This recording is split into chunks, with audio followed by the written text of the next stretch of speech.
Hey everybody, welcome back to Video Game Esoteric. I got a fun and exciting episode for you guys this evening as we're taking a look at the recently released Doom 64 Unseen Evil. And while you may think this has something to do with Doom 64 on Nintendo 64, it's actually the original Doom and Doom 2, but they have been modified to an inch of their lives, basically making them have the entire Doom 64 aesthetic, all of the sprites, the music, the overall vibe, and everything else. And if you know anything about me or the channel, you knew I grew up on games like this. The original Doom and Doom 2 are still so much fun to play to this day, but obviously getting a quote-unquote new version of them is always going to be fun, and Doom 64 Unseen Evil is maybe one of the best modifications to the original Doom and Doom 2 I've ever seen. Before I get too far involved though, do me a huge favor down below, hit like and subscribe and ring that notification bell, definitely helps us out. And if you feel so inclined to want to support the channel, you got a Patreon link down below as well. But honestly, getting this in the month of October was not a mistake. I'm sure the developers here, who I'll credit in the end of the video because there's a lot of them, planned on this being a close to Halloween release. And while you pretty much played Doom and Doom 2 and you're going to know the entire level structure here, you've never seen it look quite like this. And I would say the Nintendo 64 aesthetic was such a unique vibe when it came to Doom. We had played so many Doom games, so many Doom mods and expansion episodes. By the time the Nintendo 64 version came around, it was nice to get a breath of fresh air, playing the exact same game in the exact same franchise, but having it look, feel, and sound completely unique. And that's exactly what you're getting here with Unseen Evil. All of the aesthetic, all of the vibe, all of the sprites, and overall imagery from Doom 64 transported into GZDoom. If you do want to play this, I will leave a link in the description below. It works on GZDoom, so just keep aware of that, depending on how you have your Doom installation going. And I will say again, as we go through the introductory levels here of Doom 2, I just love how this looks. I've never really thought about having the Doom 64 aesthetic in the original games, but now that I've seen it, I can't unsee it, and I'm absolutely in love with it. All of the sprites, all of the color models, everything is brought over intact, and honestly, you'd have no idea this wasn't an officially released game. The modification here, the patchwork, everything within Unseen Evil feels like something that could have been made and developed back in the day, and I mean that is the highest compliment possible. And I love modifications like this because they are just a genuine love letter to the source material as well as Doom 64. There's still a lot of life left in the Doom bones, and this modification proves it. There's been a lot of love towards Doom 64 recently too. We got the port over to the Dreamcast, we obviously have the modern re-releases, we've been testing and playing it on Mr. FPJ on the Nintendo 64 core. I feel like when Doom 64 came out, not many people talked about it, but it seems like in the last year or so, Doom 64, rightly so, has been getting re-examined, and people have definitely been enjoying it.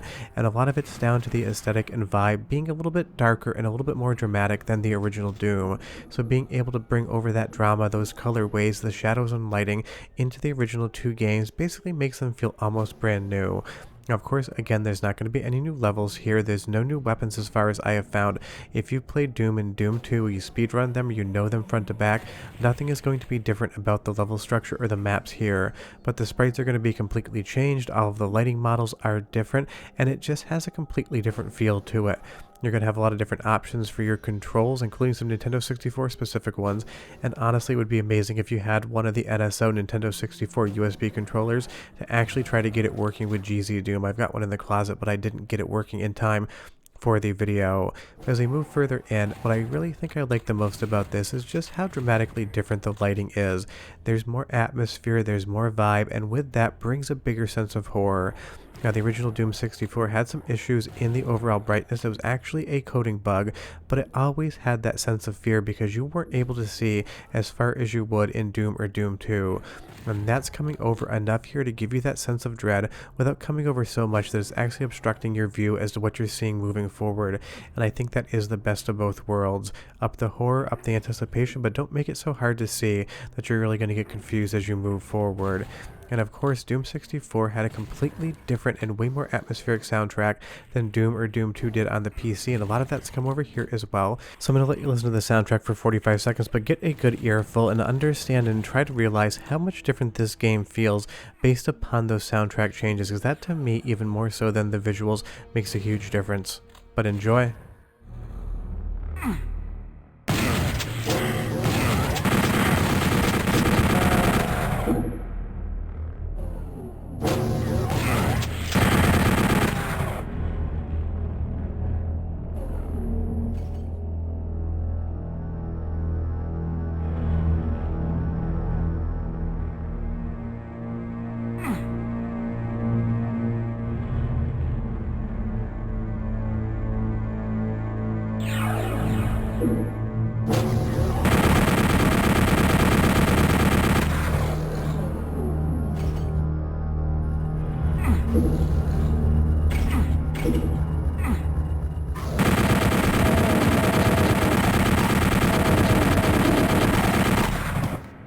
Amazing music, amazing sound effects, and obviously it sounds great coming out of GZDoom, but the reality is, with the musical changes and a lot of the other things, this is basically like playing your favorite game one more time, but it feels completely new.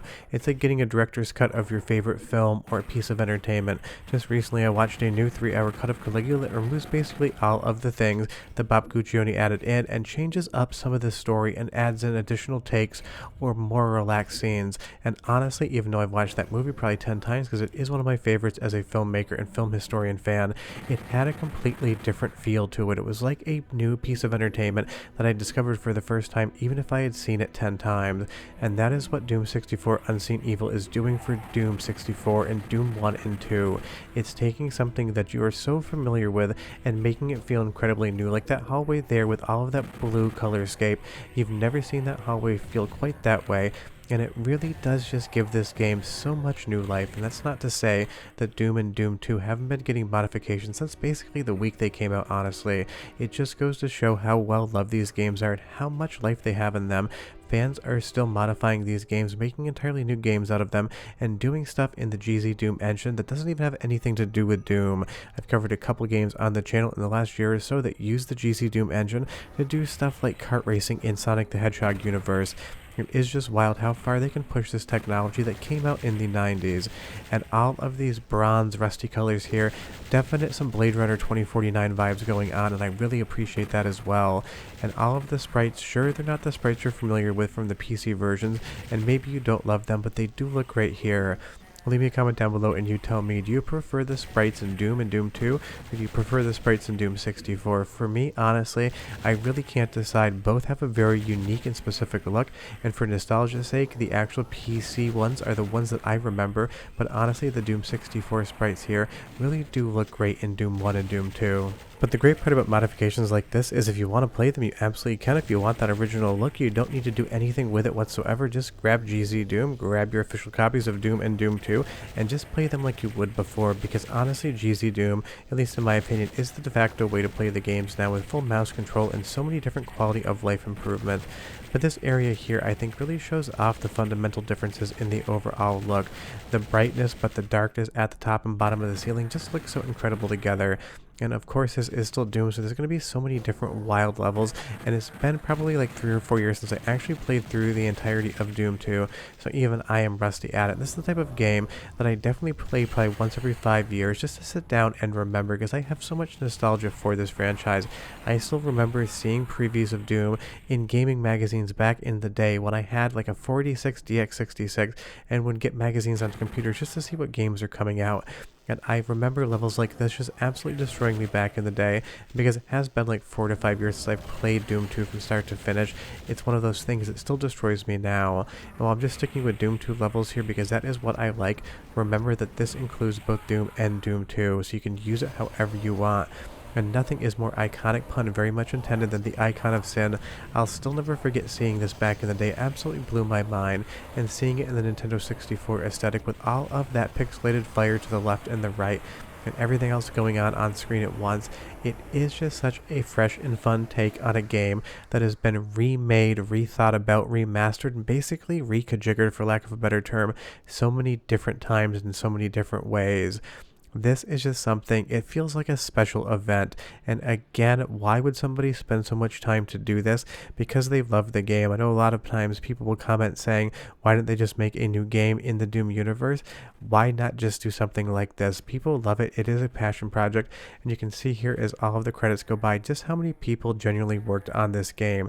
It was a very big group effort, and it 100% paid off, because this is one of the most unique and most interesting Doom mods I've ever played.